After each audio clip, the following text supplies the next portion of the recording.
Durante 4 años brutales, la guerra de trincheras en el frente occidental fue una lucha metro a metro. Pero en el este se libraba una guerra muy distinta. Una guerra de avances, de victorias y derrotas espectaculares, de marchas de ejércitos enormes, de terrenos que requerían todo tipo de medios de transporte, desde camellos a esquís. En esta guerra se destruyó un gran imperio, el austrohúngaro. Un segundo imperio, Rusia, fue presa de la revolución y la familia real fue asesinada. La guerra en el frente oriental cambió el mapa de Europa para siempre. Y ahora podemos verla tal como ocurrió, en color.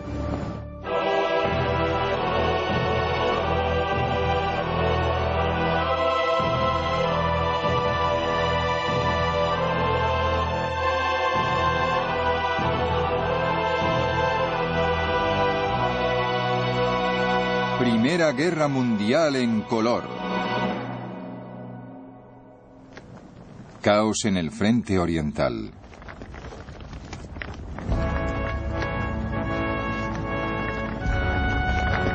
En agosto de 1914, 2 emperadores, rodeados de pompa y circunstancia, se pavoneaban en la Europa central. El primero era el Kaiser Guillermo, cuyas ambiciones coincidían con las de las clases dominantes de su país. El Kaiser era muy nervioso, hipersensible. Le daban ataques de histeria por cualquier cosa y vivía en un mundo de fantasía. La verdad es que en 1914 todo el país vivía en un mundo de fantasía.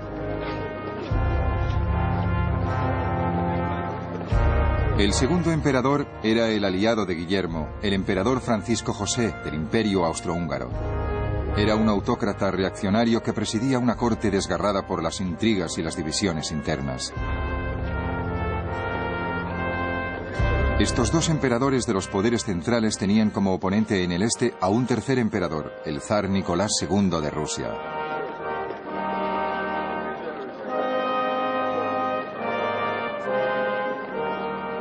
El zar era un hombre muy consciente de sus propias limitaciones, y sus limitaciones eran considerables. Y no era como el Kaiser, que se ponía histérico. Era mucho más feliz viviendo como una especie de terrateniente campesino. No tenía ansias guerreras en absoluto.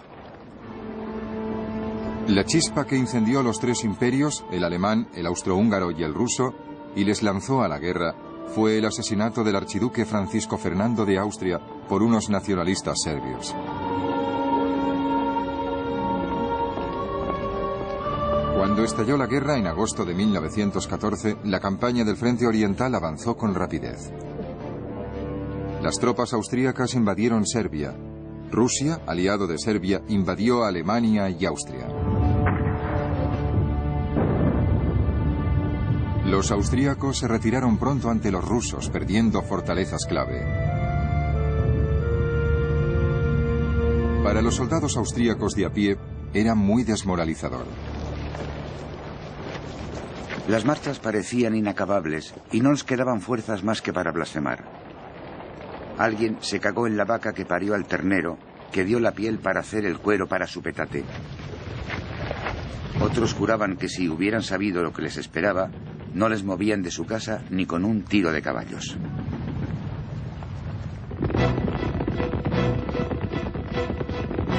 El ejército ruso aplastó a los austríacos, pero sufrió un grave revés contra los alemanes.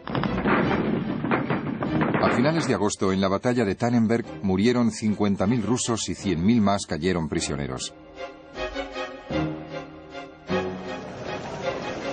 Un observador británico apuntó: miles de rusos obligados a retroceder hacia los lagos y pantanos hasta ahogarse. Era una visión horrible. Los gritos de los hombres y los caballos que morían son imposibles de olvidar. La victoria alemana les valió su reputación a sus 2 artífices, los generales Paul von Hindenburg y Erich von Ludendorff, que fueron idolatrados como salvadores de la nación. Hindenburg se hacía pintar un retrato cada día durante la guerra. Era un hombre maduro, digno y con forma de huevo, que representaba ciertas sólidas virtudes alemanas y además las tenía. Ludendorff era un técnico muy bueno, pero el problema de Ludendorff fue caer en la megalomanía. Las primeras batallas en el frente oriental convencieron a Hindenburg y Ludendorff de que el ejército ruso sería presa fácil. Ludendorff empezó a soñar con un gran imperio alemán al este. Pero los observadores británicos se habían dado cuenta de la fuerza del espíritu guerrero de los rusos. Individualmente, los soldados rusos son los mejores del mundo. Soportan el frío y el hambre en condiciones durísimas, sin una sola queja. Pero al enfrentarse a la vez a Alemania y Austria, el zar exigía demasiado de sus soldados.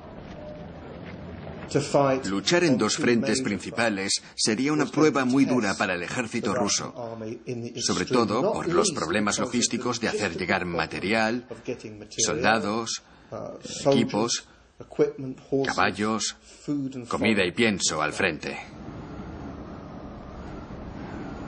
A finales de septiembre de 1914, los alemanes, convencidísimos de que el ejército ruso se rendiría, invadieron Polonia, que formaba parte del Imperio ruso. Resultaba muy tentador atacar Polonia, que al fin y al cabo penetra en territorio alemán. Y si atacaban a los rusos por el norte y por el sur, podían atraparlos en una tenaza. Y esa fue la estrategia esencial de los alemanes en las últimas semanas de 1914 en el este. Pero el ejército alemán estaba debilitado por los requerimientos del frente occidental y los rusos corrieron a reforzar la capital de Polonia, Varsovia.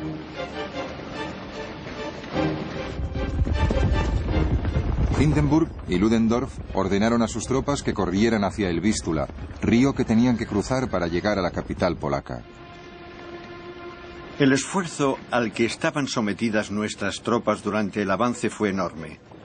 Las rutas eran puro barro y el tiempo era pésimo. A pesar de las condiciones, había que realizar marchas diarias de 30 kilómetros o más si queríamos atrapar al enemigo.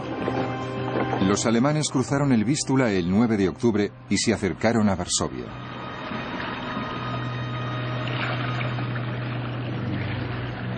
Una niñera rusa, Sophie Bocharsky, vio cómo se desarrollaba la batalla.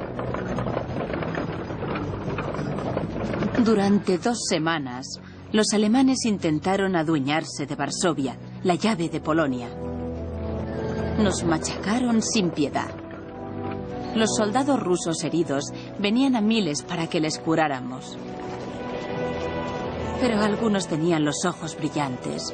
Estaban entusiasmados porque conseguíamos mantener las posiciones. Ante la sorpresa de los alemanes, los rusos lograron defender Varsovia. Al retirarse el ejército alemán, los rusos, manteniendo aquella sorprendente guerra de grandes avances, volvieron a atacar. Los alemanes, como respuesta, enviaron tropas nuevas a Polonia para interceptar el avance ruso. El resultado en noviembre fue el último gran enfrentamiento en el frente oriental en 1914, la batalla de Lodz. Los rusos fueron vencidos en Lodz. 150.000 hombres cayeron prisioneros. Pero los alemanes también sufrieron, con 130.000 bajas. Los comandantes alemanes comprendieron que sus homólogos rusos no tenían escrúpulos en perder un número ilimitado de hombres en cada batalla. Pero ¿cuánto podía durar esta sangría? A pesar de sus pérdidas tremendas, no hay duda de que los rusos retomarían la ofensiva y la seguirían durante algún tiempo. Tenían soldados de sobra, pero los arriesgaban de una forma insensata. Y esa táctica no les llevaría a la victoria, ni siquiera contra un frente tan poco nutrido como el nuestro. A finales de 1914, la cifra de 1.800.000 rusos que habían caído muertos, heridos o prisioneros era espantosa.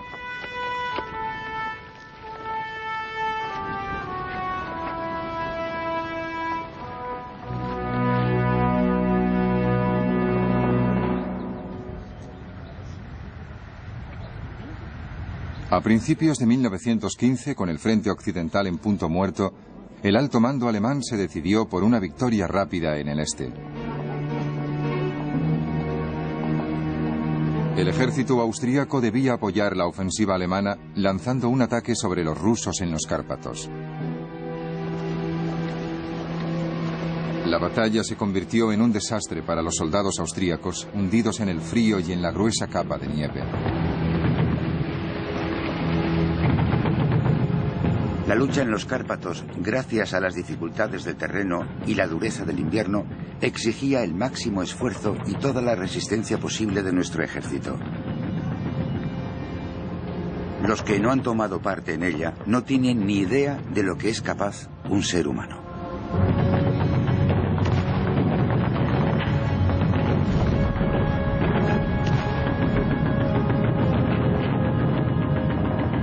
Al cabo de 2 semanas, los rusos frenaron el ataque austríaco. Pero a pesar del éxito, el comandante ruso en los Cárpatos, el general Alexei Brusilov, que se convertiría en el general ruso clave de toda la guerra, sabía que las tremendas listas de bajas de los primeros meses se estaban cobrando su precio. Los hombres que han enviado para cubrir las bajas no saben casi nada aparte de marchar. Muchos no saben ni cargar el rifle y en cuanto a la puntería, mejor ni hablamos. Esa clase de gente no se pueden considerar siquiera soldados. Pregunté a mis soldados en las trincheras una y otra vez por qué estábamos luchando.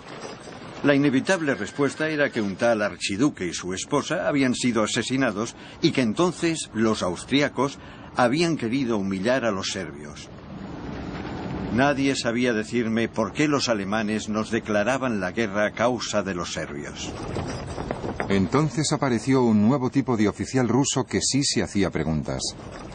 Uno de ellos fue Dmitry Oskin, que describe a esos oficiales militares gordos y glotones que se pasaban la guerra sentados en una tienda comiendo helados mientras los soldados iban a luchar. Y eso ya es un auténtico desafío a la autoridad. ¿Qué estamos haciendo en esta guerra? Por mi sección ya han pasado cientos de hombres y por lo menos la mitad han terminado muertos o heridos en el campo de batalla. ¿Qué les quedará al final de la guerra? Los rusos desesperados necesitaban ayuda. Se enfrentaban a una nueva amenaza. En octubre de 1914, Turquía había entrado en guerra como aliado de Alemania. El sultán Enver Pasha, hombre de cierta edad, creyó que participaría en una victoria rápida. Enver Pasha había estado en Alemania. Hablaba un alemán excelente y se entendía muy bien con los alemanes. Y para empezar, pensaba que era imposible que les vencieran. Si crees que la guerra terminará antes de Navidad, puedes permitirte una escaramuza en los Balcanes o tal vez contra los rusos. Enver Pasha mandó a su ejército al norte para invadir la Armenia rusa. En medio de un invierno muy crudo, los turcos se enfrentaron a un feroz contraataque de los rusos. De 95.000 soldados turcos que lucharon en la campaña, solo sobrevivieron 18.000. Unos 30.000 murieron helados. Los turcos tuvieron que retroceder cansados y furiosos. Entonces, al volver por la Armenia turca, lanzaron lo que se conoce como el genocidio armenio. No fue una simple reacción espontánea a la derrota ante los rusos. Fue algo claramente premeditado, pero mataron a 500.000 de armenios. La invasión turca inicial obligó a Rusia a pedir a sus aliados Gran Bretaña y Francia que les ayudaran a neutralizar la amenaza turca. Mientras tanto, Winston Churchill, Lord I del Almirantazgo, planeaba la expedición aliada a los Dardanelos. Su gran sueño era que se pudiera ganar la guerra atacando a Alemania y sus aliados por el flanco más débil.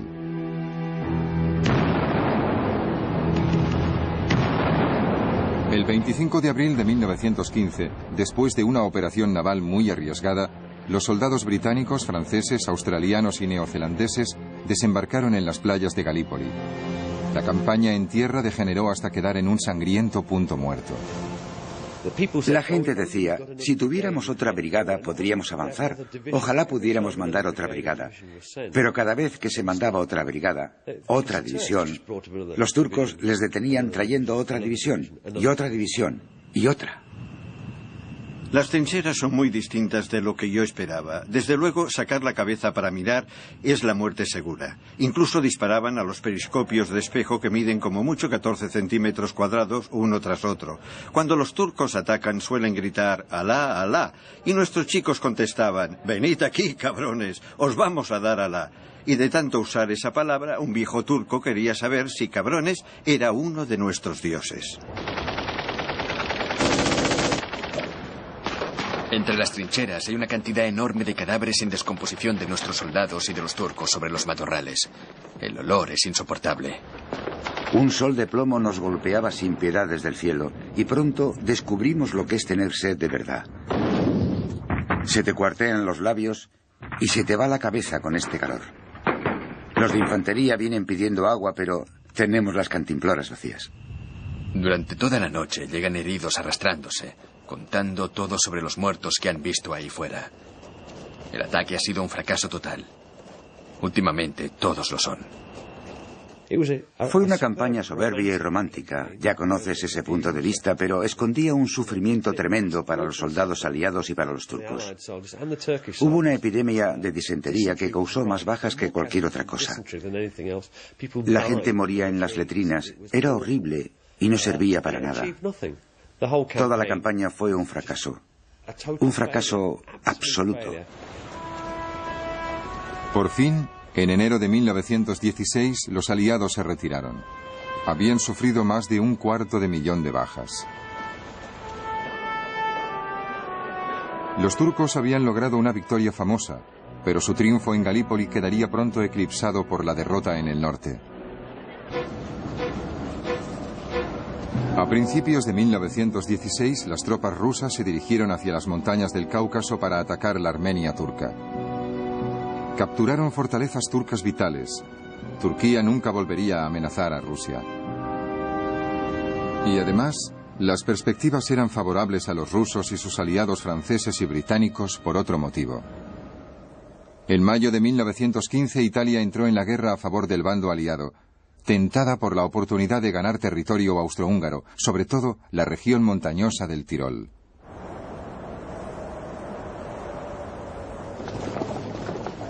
Los soldados italianos se dirigieron al norte. Los austríacos desviaron tropas del frente ruso para reforzar el Tirol.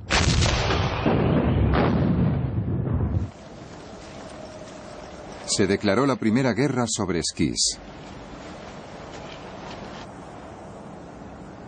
La guerra en el frente italiano era especialmente dura, porque los austríacos tenían todas sus posiciones en las montañas y nosotros llevábamos la peor parte de la lucha en el frente occidental en cuanto al armamento pesado y encima con el problema de luchar en terreno montañoso. Luchar en el frente italiano fue una de las misiones más duras de toda la Primera Guerra Mundial. Un joven oficial, Hugh Dalton, luchó con el ejército italiano. Las trincheras están cortadas en el hielo. Las avalanchas matan a más soldados italianos que los austriacos. Hay que arrastrar las ametralladoras precipicio arriba y colocarlas en repisas donde solo cabe un nido de águila. Hay que hacer cambios de guardia cada 10 minutos debido al frío intenso. Y los batallones de Alpini atacan por pendientes de nieve sobre sus esquís a 50 kilómetros por hora. Subíamos la pendiente de las rocas por un sendero muy estrecho. Sobre nosotros un pico llenaba el cielo. A nuestros pies, las suaves vegas casi verticales parecían esperar a que alguien rodara pendiente abajo. Durante la noche se congelaba todo. Las botas, la tinta del bolígrafo, hasta la espuma se congelaba en la cara antes de que pudieras afeitarte. Durante los siguientes 2 años y medio, la lucha en las montañas se mantuvo en punto muerto. En el verano de 1915, Alemania y Austria volvieron a poner sus ojos en Varsovia, la capital de Polonia, controlada por Rusia. 14 divisiones con un total de 250.000 hombres se dirigieron al este.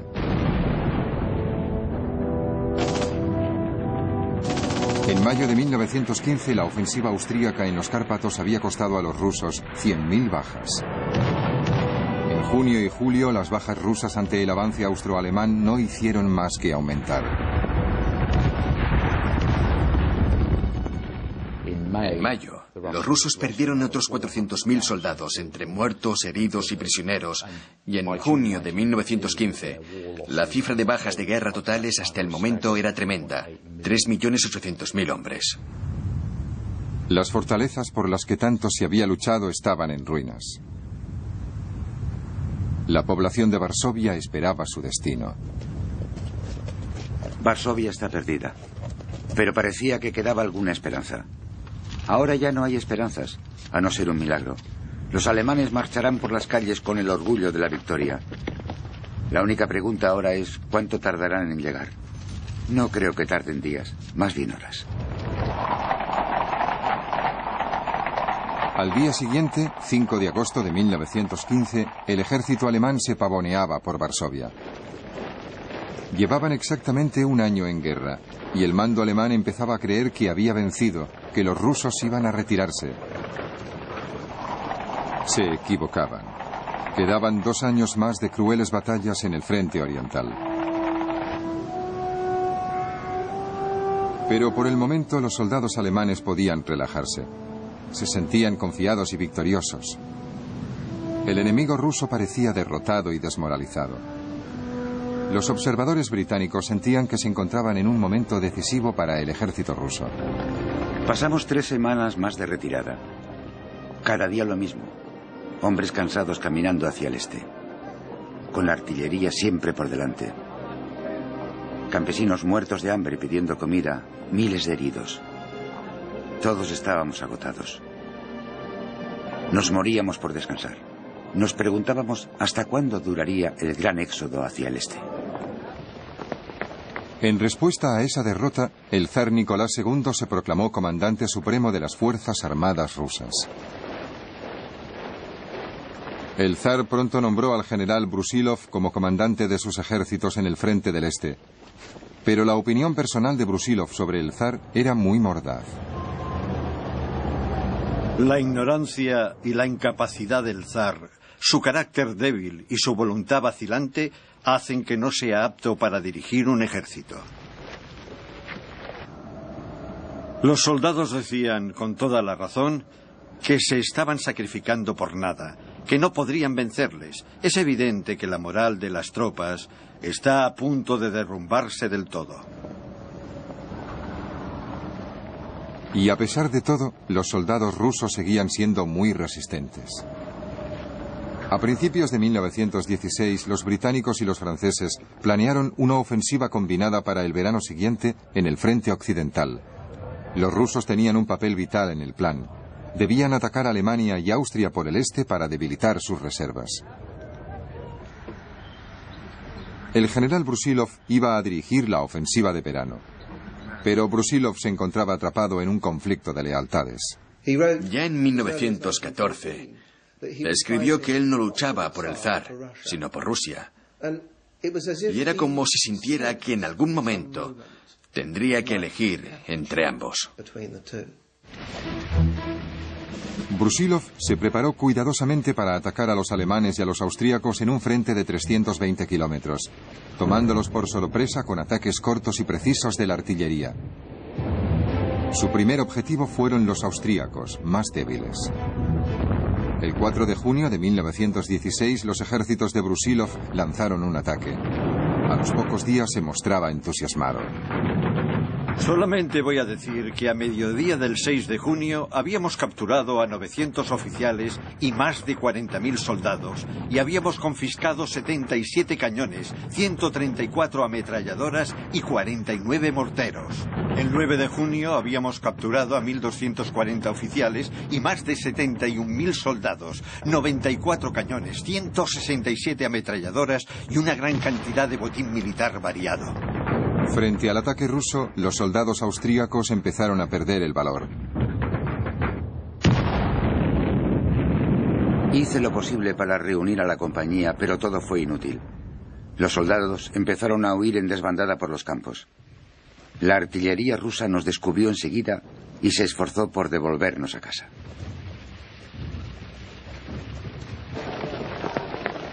Por las carreteras y campos inundados venían incontables patrullas de soldados austríacos con sus uniformes azules, acompañados casi siempre por un solo ruso de uniforme marrón. Su situación antes de caer prisioneros se definía con la palabra patética. Todos estaban hartos de la guerra. Brusilov casi terminó con las potencias centrales. Parecía que estaba hundiendo el imperio austríaco a martillazos. La verdad es que si no se derrumbaron, poco les faltó, porque al mismo tiempo estaban luchando en el Somme por el oeste y los italianos les atacaban por el sur. Sobrevivieron por los pelos. Ludendorff llamó a la ofensiva de Brusilov la crisis del Este. Eso significaba que los alemanes tendrían que volver a conseguir refuerzos justo cuando Austria acababa de ser derrotada. Y aunque los rusos habían conseguido una gran victoria, les había costado cara. Nuestro hospital estaba saturado de heridos, como todos los de la ciudad. Nos dijeron que se había calculado un total de 200.000 bajas. Habíamos visto, oído, sentido y conocido a hombres destrozados. En el invierno de 1916, los alemanes habían reunido las reservas necesarias para contraatacar y recuperar gran parte del territorio que Brusilov capturó en su ofensiva de verano. Fue una decepción tremenda para los soldados rusos de a pie que habían luchado tanto. Pero los observadores británicos seguían admirándose de su resistencia. Esos hombres, en general, tenían una salud física de hierro. Podían marchar y hasta luchar, viviendo de raciones tan escasas y burdas que no creo que las tolerara ningún otro soldado europeo. Aunque hubo medallas para los vencedores de la campaña de verano, a finales de 1916 cientos de miles de soldados rusos estaban pudriéndose en campamentos de prisioneros alemanes y austríacos. Para los que se quedaron en el frente ya no hubo más victorias, solo retiradas. El propio Brusilov estaba muy desilusionado, pero no con sus soldados, sino con el alto mando. Yo diría solamente que mis ejércitos, que en 1916 habían hecho milagros de valentía y dedicación sincera a Rusia y a su deber, vieron como todas sus proezas militares quedaban en nada por culpa de lo que consideraron una falta de inteligencia y de decisión del mando supremo. Algunos políticos empezaron a compartir el punto de vista de Brusilov. El alto mando se mostró indiferente a las pérdidas humanas y no cuidó bien de los soldados. El ejército ya no creía en sus líderes. La desesperación de los soldados se extendía a la población civil. De todas partes llegaban quejas de un pueblo harto de guerra, desilusionado, perdido en lo que parecía un círculo inacabable de errores. La comida era cada vez más escasa. Las colas de las panaderías llegaban hasta el final de la calle. Por todas partes se decía que los comerciantes y tenderos se estaban haciendo ricos a costa del pueblo. Se rumoreaba que la zarina traficaba con los alemanes. Y ni siquiera al zar se le tenía tanta reverencia como antes.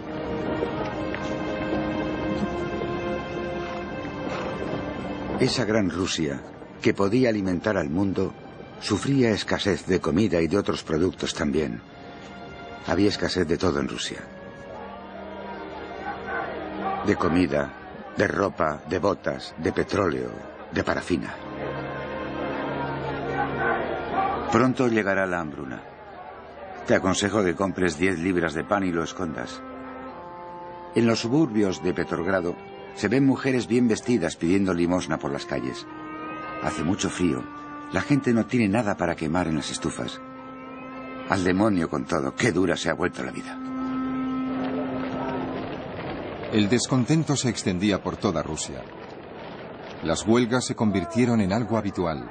Gente de todos los estratos sociales ponían en duda la necesidad de la guerra. En otoño de 1916, los marineros de la Armada rusa, aburridos e inquietos, se habían amotinado 2 veces, una en el Báltico y otra en el Mar Negro. El zar y su familia se habían quedado solos. Todos los estratos sociales hablaban libremente de que la nación y el ejército habían sido vendidos por los favoritos de la zarina y que buscaba la regencia para sustituir a un emperador débil, indiscreto y borracho, cuyos defectos eran de sobra conocidos. El rumor estaba servido. Se decía que la zarina manejaba los asuntos de Estado bajo la influencia de su amante secreto, el siniestro monje Rasputín. La calumnia se extendió y se propagó. No había nada tan malo o tan vil que no llegara a insinuarse.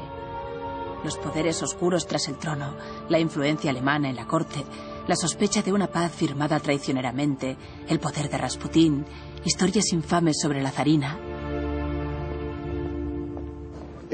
A finales de 1916, intentaron proyectar una imagen positiva de la zarina, mostrándola como enfermera en el Palacio de Invierno. Pero lo que no habían previsto es que la imagen de las enfermeras había cambiado, porque toda una partida de uniformes de enfermera había caído en manos de las prostitutas de Petrogrado. No se dieron cuenta de que las imágenes de la zarina vestida de enfermera tendrían justamente el efecto contrario al que pretendían. La presentaron vestida de enfermera y solo lograron reforzar todos esos rumores sobre sus juegos sexuales con Rasputín.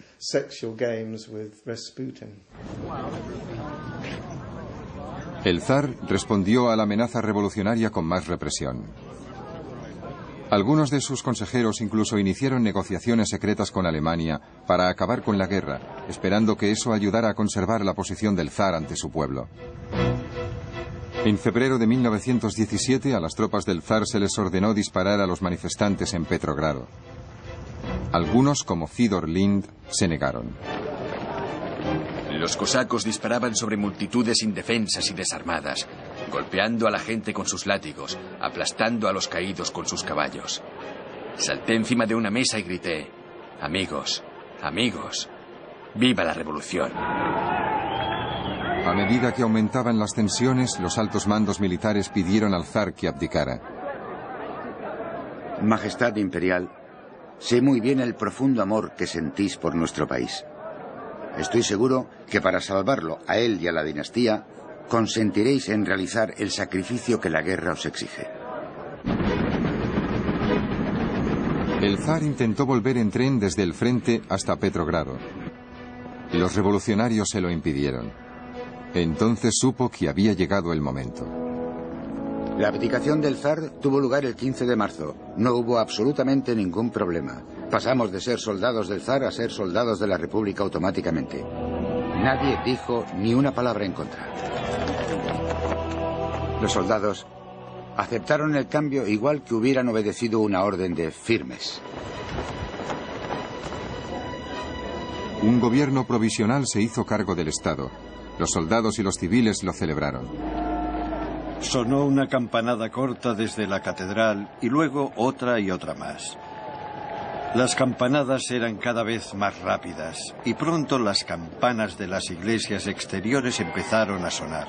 Se encendieron luces en todas las casas, las calles se llenaron de gente, las puertas de muchas casas estaban abiertas, la gente abrazaba llorando a los desconocidos. Alexander Kerensky, que sería luego primer ministro por poco tiempo, fue nombrado ministro de guerra. Nombró al general Brusilov comandante en jefe del ejército ruso. Juntos esperaban devolver la confianza al país con una nueva ofensiva militar contra su enemigo más débil, los austríacos. El ataque se lanzó el 1 de julio de 1917, pero pronto quedó claro que las tropas no querían seguir combatiendo. Al cabo de una semana, los generales vieron que se estaba gestando un motín. Cuando les pregunté qué querían, dijeron que no querían luchar más y pidieron que les dejaran volver a casa para compartir la tierra que sus compatriotas habían tomado a los terratenientes y vivir en libertad. Y cuando les pregunté qué sería de la gran madre Rusia, contestaron que no era asunto suyo lo que pasara con el Estado. Al cabo de 3 años de luchar y sufrir, los soldados rusos estaban hartos. En esa guerra la ventaja había cambiado de bando constantemente, pero al fin no fue el hundimiento militar, sino el político el que decidió el resultado.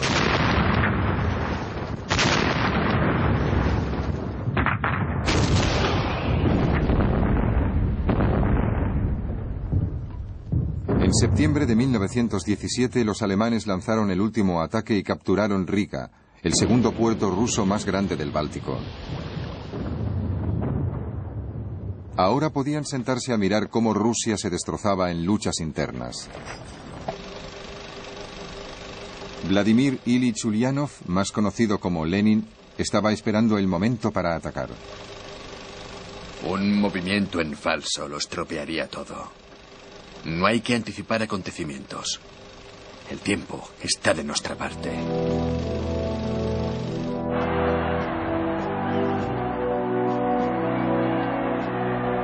El objetivo de Lenin era la revolución bolchevique, pero su eslogan de paz a cualquier precio fue el que empezó a ganarle el apoyo del pueblo.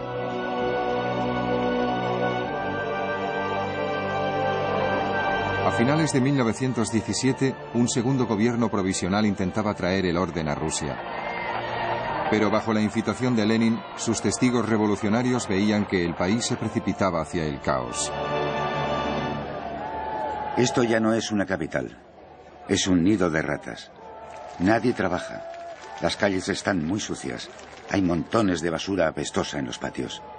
Me duele reconocer lo mal que está todo. La gente se vuelve perezosa y cobarde y muestra todos los instintos criminales contra los que he luchado durante mi vida y que ahora están destruyendo Rusia. Los socialistas han sembrado el viento y Rusia recogerá las tempestades. La situación económica de Rusia es tal que frases como "al borde de la ruina" son habituales. Los revolucionarios extranjeros, como el norteamericano John Reed, veían cómo se acercaba su momento. Por un lado estaba la prensa monárquica incitando la represión sangrienta. Por el otro, la voz de Lenin rugiendo "insurrección". No podemos esperar más. Cada día, el gobierno parece más indefenso. Trabajadores armados patrullan las calles por las noches, peleando con los delincuentes y requisando las armas que encuentran. En noviembre de 1917, la revolución, glorificada más tarde en las películas rusas, era inminente.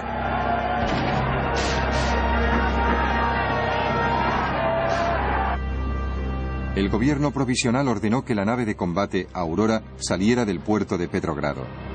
Temían que los marinos revolucionarios volvieran sus cañones contra la sede del gobierno. Un vehículo blindado se paseaba lentamente arriba y abajo con las sirenas ululando. En todas las esquinas y espacios abiertos se reunían grupos de gente. Las masas iban y venían sin parar. El 7 de noviembre, a la señal de los cañones de la Aurora, los revolucionarios atacaron el Palacio de Invierno.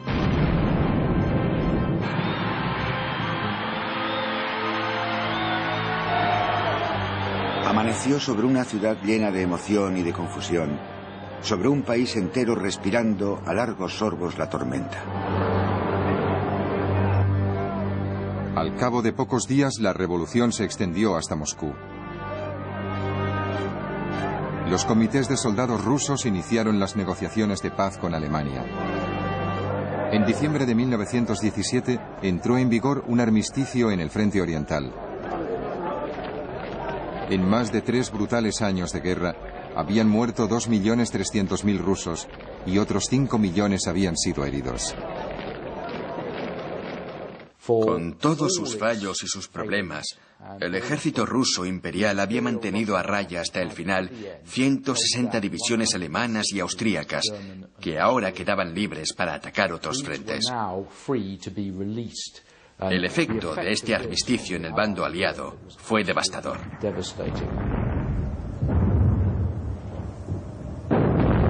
Italia fue el primer aliado que sufrió los efectos del hundimiento de Rusia. A finales de octubre, los ejércitos austríaco y alemán atacaron en las montañas del noroeste de Italia.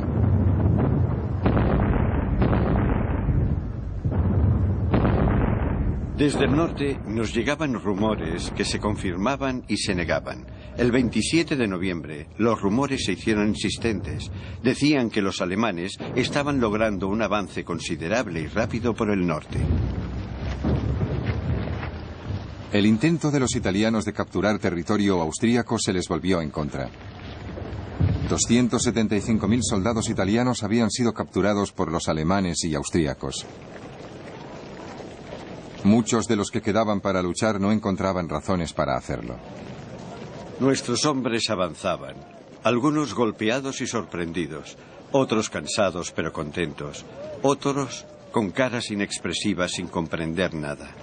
Pero en las caras de algunos leí que eran conscientes de la tremenda tragedia de la que formábamos una pequeña parte.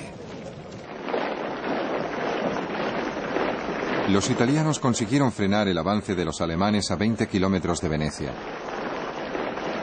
Los británicos y franceses tuvieron que enviar tropas de apoyo. A finales de 1917, las perspectivas para los aliados eran muy malas en todas partes. En cambio, el comandante alemán, el general Ludendorff, se sentía más seguro que nunca. Gracias a la caída de Rusia, la situación militar al empezar el año nuevo de 1918 era más favorable para nosotros de lo que podíamos esperar. Numéricamente éramos más fuertes que nunca en comparación con el enemigo. Solo quedaba una esperanza para los aliados: los Estados Unidos de América. El 6 de abril de 1917, el presidente de los Estados Unidos, Woodrow Wilson, había declarado la guerra a Alemania. Los británicos recibieron a sus nuevos aliados como salvadores. Mi sueño siempre ha sido que los dos países de habla inglesa se unieran algún día en una gran causa. Y hoy mi sueño se ha hecho realidad. La raza anglosajona debe salvar a la civilización. En el verano de 1917 llegaron las primeras tropas norteamericanas a Europa. Parecían más grandes que los hombres normales. Sus figuras altas y erguidas contrastaban vivamente con los pelotones de reclutas pálidos a los que nos habíamos acostumbrado. Parecían soldados del cielo. ¿Se había logrado reunir un regimiento más de nuestros ya explotados dominios de ultramar?, me pregunté. Entonces oí una exclamación: ¡Mirad, mirad! ¡Ya vienen los americanos!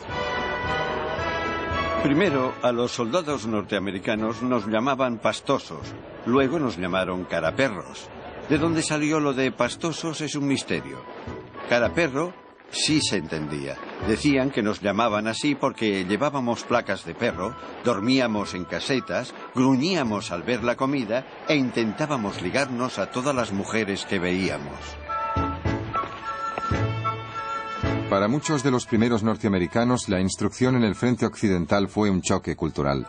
Aquí está una lista de lo que más odiaban. Nuestros oficiales van a la cabeza de la lista, porque no nos sirven para nada. Son caprichosos, arrogantes y tozudos. En segundo lugar, el tiempo. En tercer lugar, las mulas.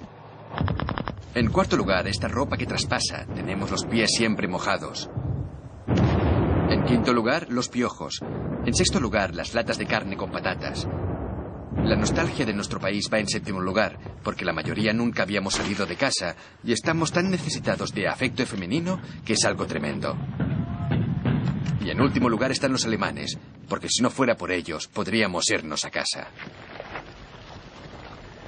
El comandante en jefe de la Fuerza Norteamericana Expedicionaria, el general John J. Pershing, tenía que endurecer a estos reclutas para la batalla. La guerra mundial implicaba movimientos de masas. Una cosa era reclutar a 1 o 2 millones de hombres para el ejército y otra convertirlos en un ejército organizado e instruido, capaz de enfrentarse y resistir en la batalla a las fuerzas mejor preparadas de Europa, que ya tenían 3 años de experiencia de guerra acreditados. Cuando los norteamericanos empezaron a pelear, recordaban mucho a los británicos de 1916 en el Somme. Eran entusiastas y tenían la moral muy alta, pero tenían mucho que aprender. Y aprendieron muy rápido en batallas muy sangrientas.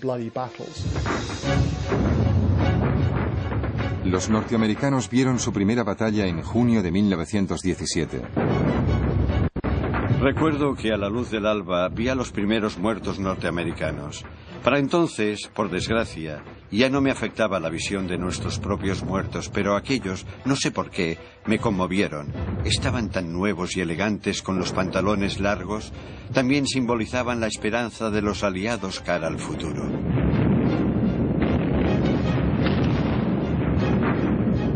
Los comandantes alemanes también comprendían que a la larga los norteamericanos podían decidir el resultado de la guerra. La tremenda cantidad de irreprimible energía que las tropas norteamericanas han aportado a la batalla compensa de sobra la debilidad de sus aliados totalmente agotados.